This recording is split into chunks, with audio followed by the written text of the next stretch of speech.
What's up, y'all? Welcome back to Daddy's to Talk Manga. I'm your host, Robert, and today we're going to be taking a look at this manga called Lonely Deaths Lie Thick as Snow. Now, this is a manga that is a thriller drama type series.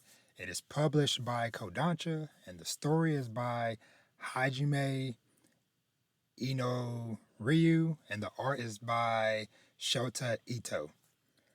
Now, for those of y'all that have followed me for a while, y'all know your boy enjoys some good detective, drama, thriller type stuff. I don't know if it's just coincidence or not, but it's like lately, even show wise, like I watched Night Agent season 3 a few days ago. I watched this German spy thriller called Unfamiliar. And then currently I'm watching both season 2 of Cross and season 2 of Paradise. And so, yeah. So, how I kind of do with my manga reviews and stuff is I'm always kind of like looking ahead, putting stuff on my radar. And so, when I was kind of like scrolling through and seeing what was coming up soon at the beginning of March, this one immediately caught my eye just because, like, you have this mostly white cover with this lady, long flowing hair, looking somber, holding flowers and stuff. And I was like, okay, what is this? What is this about? Now, an interesting thing about the author of this, they also did another series that a previous guest that I've had on the podcast before, named Moody, really enjoy, and the series was called My Dearest Self with Malice after Afterthought. Sorry, tongue tied. But I've heard good things about that one. And so when I saw it was the same author, I was like, okay, I need to dive into this and see what this is. So this series pretty much kicks off following this young kind of like hotshot detective named Jin Saiki. And he is kind of basically responding to a burglary call. Like a neighbor called in because of like, hey, some shady stuff seems to be going on in my neighbor's house next door or whatever. And so they're there to investigate that. They get in, the house is ransacked and stuff. But while they're kind of like looking around, they're like, hold on, things are not adding up because the owner of the house is this guy named Juzo Haikawa. But the neighbors and stuff feel like he hasn't been seen in seemingly months, if not years. But despite that, the house is kept in pretty pristine condition. It's pretty clean and stuff. And so it's like I said, it's just a lot of things that kind of starts getting the detective's eye. So as he's kind of looking around or whatever, um, they discover this chain door that goes to like this like basement cellar or whatever. And then the detective discovers some DVDs, and so he's thinking like, "Ooh, I found some naughty tapes." And no, found some gruesome video footage. And so when they get into this basement, they end up discovering a pile of corpses. And thus the mystery kind of begins to start unraveling and unfolding from there. This is definitely one of those series that if you enjoy, I guess, kind of like a who done it type of series where it's like, oh, obviously this person is the culprit. This is the person that did it or whatever, but there you slowly start to get bits and pieces of like maybe everything is not as it seems, and that's how things kind of start to unfold. So kind of speaking a little bit more deeply into it, specifically the pile of corpses is 13 children. And so, you know, they comb through all this different stuff, whatever. And so the following day, after, word kind of gets into the newspapers and on TV news or whatever, this young lady shows up out of nowhere to the Lord, what is it called? To the police station. and it's basically like, oh, I know the guy y'all are looking for, Juzo Haikawa. He's my father. And then they're like, whoa, what? But then she's like, well, kind of more like a adoptive father. And then things really start to unravel and unfold from there, because as she kind of is telling her story, I love when a series does a really great kind of like flashback sequence, and then we get introduced to this main culprit that everything seems to be centered around. And there was kind of like this shot, and I don't have it one for one, but this image, that's those of y'all watching the video version, this man here is the Juzo Haikawa that they're looking for. But one of the things I loved the introduction of, so this young lady, when she was a kid, basically she was in a bad situation at home, and starving or whatever, and then it was a snowy day. She's out searching for food, and then Juzo appeared behind her, or appeared in front of her, and I just loved the line that she said, I was starving, or no, when I turned around, there was death standing in front of me.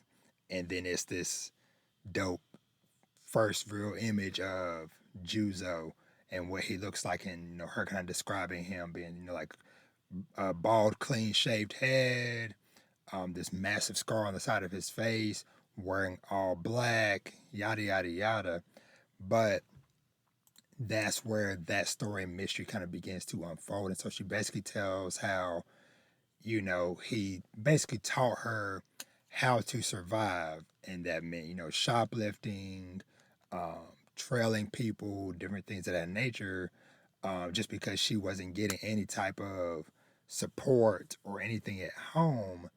And thus that led her to living in the house with Juzo and discovering that he had, at the time, a handful of other kids that were already living there with him as well. I think it was like four boys and one girl at the time.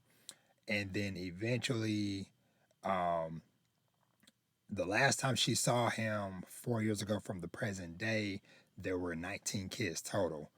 And there were 13 bodies. And it seemed to be all of the younger kids, because most of like the older group, they're all still alive and stuff. And so, yeah, it was just really interesting reading through this part, hearing her retelling of her first encounter with Juzo, and how he took in all these kids who all kind of had similar backgrounds and stuff, where they all kind of came from poor living conditions, abusive households, and things like that. He kind of gave them a safe haven to live in or whatever. But things take another twist from here, because so she has a family photo that they took 4 years ago, and she's like, yeah, this was all 19 of us um, at the house, 4 years ago, whatever. And in the image, one of the kids, the detective asks, like, whoa, hold on, who do you know this one or whatever? She's like, yeah, and she calls out the name, and it's the detective's younger half brother. They have the same dad, different moms. And so that just deepens the plot and stuff even further, because now it's like, okay, you had this lady come in, and now the detective has a little brother who ended up getting roped into this years ago, whatever. And of course, at the time, at this moment, he's not sure, like, crap, like, is my brother still alive? Was he one of the victims? All this different stuff, whatever. But one of the kind of like reoccurring themes, because they eventually get to talk to all of the older kids who are, they're all, early to mid 20s and stuff at this point, and they all keep saying the same thing, that we don't know who's behind whatever happened to those kids, but we know that Juzo did not do it. Juzo is innocent. And so things kind of start to morph in a way to where it's like, wait, is it maybe one of the one of the other kids that did this, whatever. So yeah, so this first volume does a really good job of like setting the tone, introducing all these different characters and their different connections and stuff. And yeah, now I'm just like, man, I am ready to read more and to see what else is going to come of this, because there's some other nuggets kind of like looming in the background as well, like the detective himself. He also came from a abusive household growing up, and there is another kind of mystery going on in the city as well, of a string of uh I guess maybe kind of crimes happening, but it's like abusive fathers getting beaten up or whatever. And and it kind of makes you think like, wait, is it the detective doing some vigilante stuff on the side, or what's going on? So but yeah, all in all, this was a very great first volume, first setup, first introduction to this story and to this world. Like I said, I am really really interested to see more on what's going on with all these different players and stuff. Especially because at the end of the volume, slight spoilers, but they find Juzo. He's just out just walking, and they, seemingly are going to arrest him. And so, yeah. So I'm just excited to read more. Like I'm saying, a broken record, but yeah, this was a really good start to hopefully a good running series. Now, this one I believe already has. Let me see, because I looked it up earlier. I think it already has a decent amount of volumes out in Japan, which is yeah, it's already got 11 volumes out so far. And so right now they got, like I said, volume 1 should be coming out around the time that you're seeing this, whatever. So it's coming out March 3rd, and then volume 2 is coming out in May. They don't have dates listed for everything else, but if they can stay on a steady cadence of like every few months, whatever, that'll be a pretty dope pacing for this series, because volume 11 just came out in Japan this past December. So yeah, so I'm looking forward to this, and like I said, I definitely need to circle back and check out that My Dearest Self series, because that one. Okay, yeah, so yeah, this new series is already longer than that one went, because that one was only 11 volumes, 98 chapters. So this one is already still ongoing where that one left off. So, but yeah, so let me know what y'all think, if y'all have checked out this series, or if y'all have checked out any other work by this author. Always feel free to leave me some recommendations for other kind of like drama thriller type series. But yeah, so hope y'all enjoy this, and I am definitely interested in reading more. So we will definitely have to circle back to this at a later date, maybe once more volumes are out. So I can kind of follow up and see, how the story and stuff is progressing. But as always, thank you so much for watching and or listening. You can find me everywhere at Danny to Talk for all your conversations around fatherhood and family, manga, anime, TV shows, movies, and of course, some occasional video games.